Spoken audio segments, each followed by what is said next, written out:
سلام دوست من اومدم با یه ویدیوی جدید. سابسکرایب یادت نره. یه سوال براتون، به شکم خوابیدن نوزاد باعث بلوغ زودرس میشه؟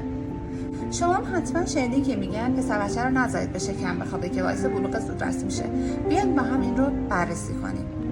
واقعیت اینه که این فقط یه باور قدیمی هست و بلوغ زودرس به خاطر تغییرات هورمونی و مغزی در کودک اتفاق میفته، نه به روی شکم خوابیدن.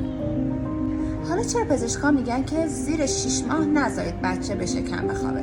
دلیلش واقعا جدیه، اون هم خاطر سندروم مرگ ناگهانی نوزاد هست. ولی راه حل درست چیه؟ زیر 6 ماه بچه رو همیشه به پشت بخوابونید و اینکه کنارش تختش ساده باشه، کنارش بالش و عروسک هم نباشه. و وقتی که نوزاد یاد گرفت که به شکم بخوابه، دیگه نگران به شکم خوابیدن نوزاد نیستیم. فقط یه سری از موارد رو ما باید رعایت کنیم. 1. حواسمون باشه جایی که میخوابه سفت باشه و سرش فرو نره. هر از چندگاهی چک میکنیم که راه تنفسیش باز باشه و ملافه روی تختش هم فیت باشه که داخل دهنش نره. بعد از 5 سالگی هم بهش یاد میدیم که به کمر خوابیدن رو تمرین کنه و هیچ شواهد علمی وجود نداره که به شکم خوابیدن نوزاد باعث کمردرد یا مشکلات قفسه سینه و این موارد میشه.